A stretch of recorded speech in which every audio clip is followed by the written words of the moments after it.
Magandang tanghali mga kalikot. Andito naman si Chick Kalikot na mahilig magkalikot.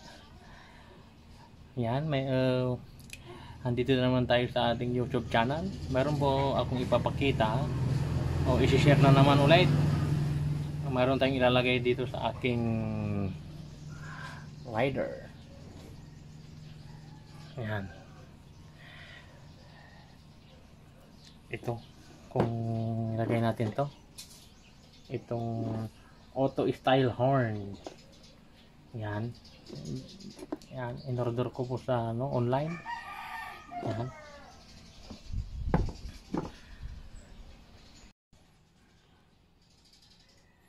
Okay. Yan. Lagyan natin to. Ang kakailanganin natin ay flat bar, welding rod,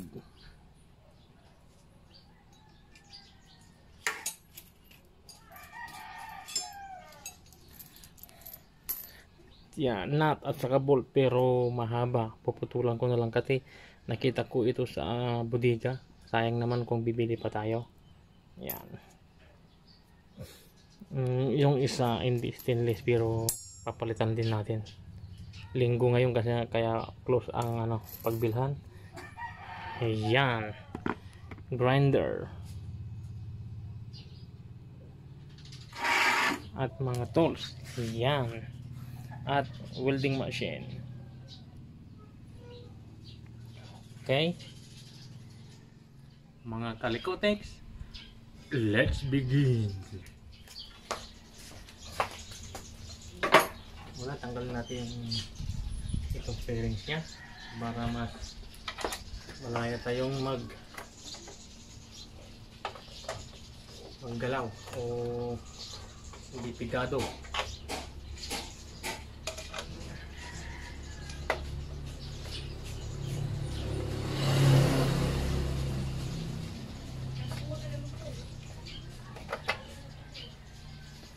Ang ipapakita ko ngayon kung paano lang ilagay yung busina, saka na yung wiring. Ito wala akong pagpistan dito sa loob, kaya dun sa baba ko ilalagay. Kikita yung mamaya mga kalipotik.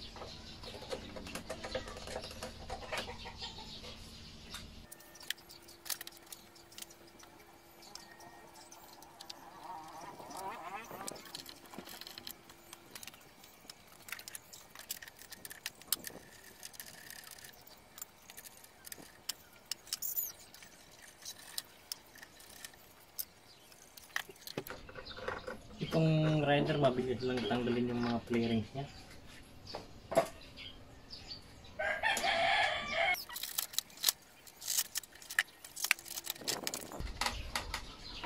Ayan, tanggal na siya.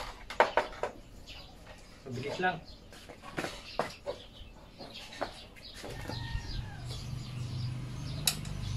Tanggalin ko tong cover ng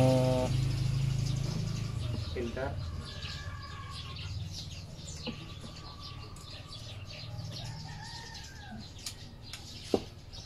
Kasi yung busina dito ko ilalagay sa baba ng filter.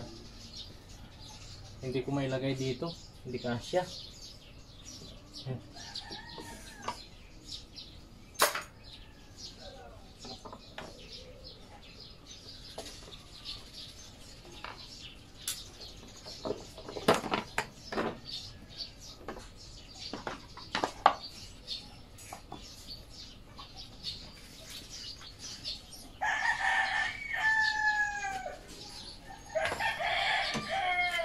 Yan. Dito mga kalikote, kailangan ng mag-imagine. Trial and error. Paano natin ilagay? Pero nireview ko na to kung paano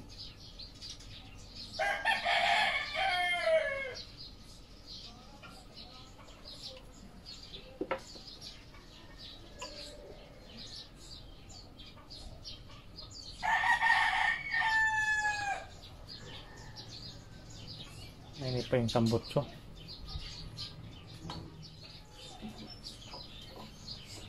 Alright.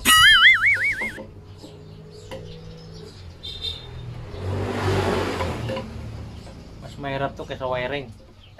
Mahirap ilagay. Kasi mag-i-imagine ka kung paano.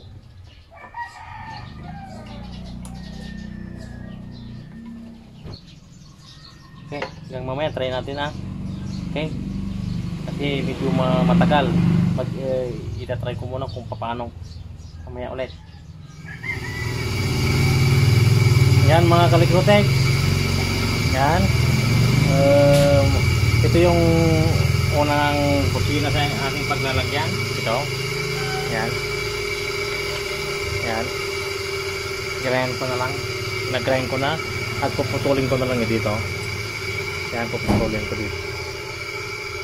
Okay? Yang mamaya ulit. Ano?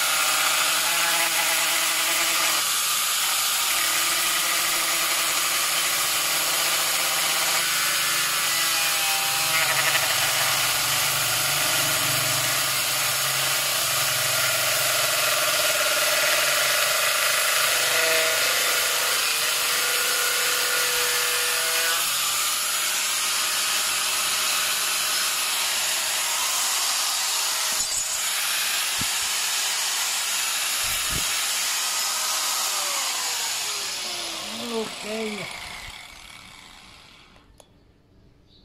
Yan. Mainit. Tapos i-grind natin.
Yan. Try natin mga kalikotek. Ayan. Pang tubig. Yan. Try natin ilagay.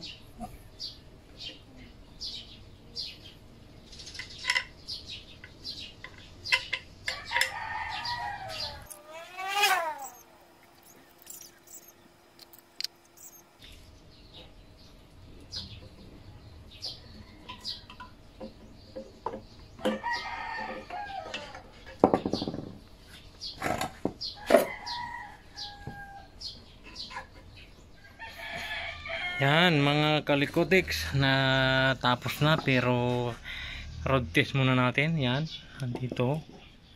Yan po ang nilagay natin na flat bar. Yan, papunta dun sa baba. Yan. Yung isa andun sa baba. Yung isa dito naman. Yan. Yan. Yan po aking ginawa. Yan. Nakikita yung flat bar, kinabit ko po doon. Yan, try natin na i-road test. Yan, kung sa kabila naman, yan, dun o, yun, dun po. Yan. Yan, kung dito naman, yun siya o. Yan, hindi makikita, hindi naman masyado makita. Ito ang pinagbabawal na teknik. Yan. Try natin kung hindi sa bababa. O kung matagtag hindi bababa ito. Mas lalo na ito. Yan. Okay.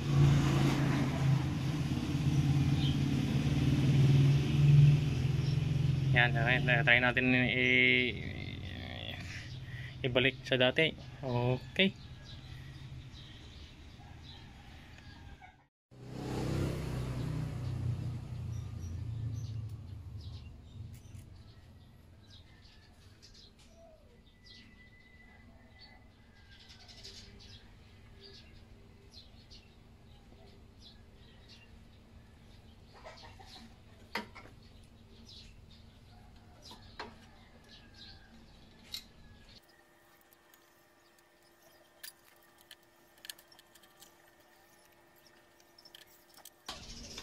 Pero ito mga kalikot, meron na akong napansin dun, baka yung swing arm niya baka sasayad sa flat bar na stainless. Pero road test natin na kung sasayad niya. Kung sasayad, babawasan lang konti yung flat bar.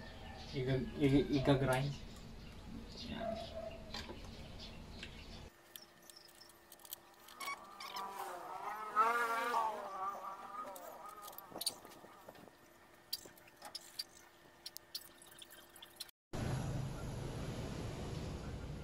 Yan, nailagay ko na yung dito. Ayan naman yung na. Yung cover ng filter.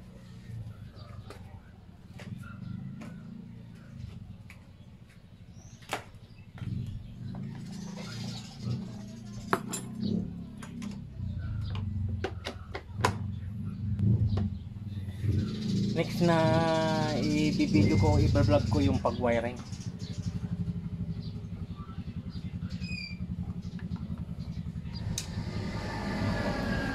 Ko na ginamit itong mga kalikotex, itong brace o hanger nya, manipis kasi, mas maganda yung stainless, hindi kalawahan.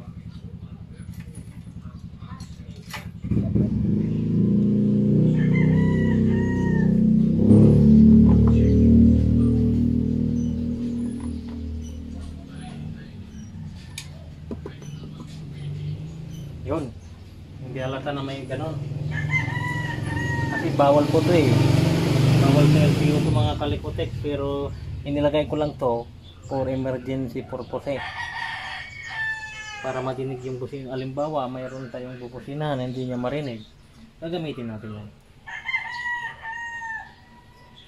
Pero hindi ko ina-advise ito sa mga ibang motor, pero sabi ko nga for emergency purposes. Sa inyo na mga kalikotex kung kaya yung iba dito yung ilalagay, dito at saka dito. Pero i-try ko dito, hindi pwede, hindi magkasya. Yan.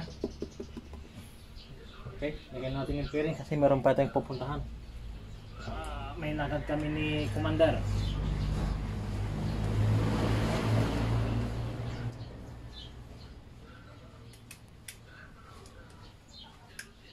Hindi na ako pala nag-welding.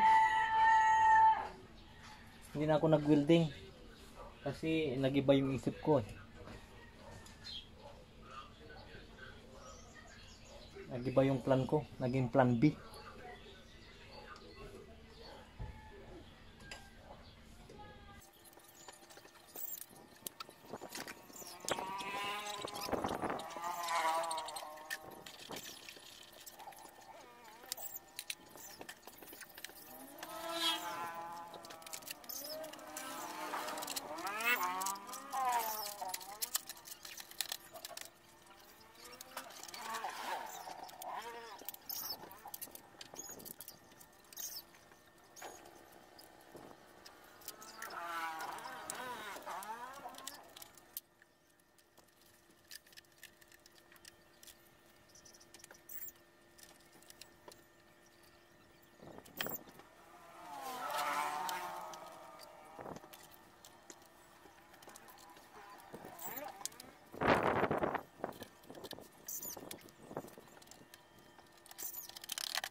Yan mga kalikotex, tapos na. Kaya abangan nyo yung sa aking pagwawiring. Hanggang dito na lang. Yung hindi pa nakapag-subscribe, just click the subscribers button. Pati na rin yung notification bell para updated kayo palagi sa aking video. Kaya huwag kakalimutan i-share para tayo makatulong. Bye bye!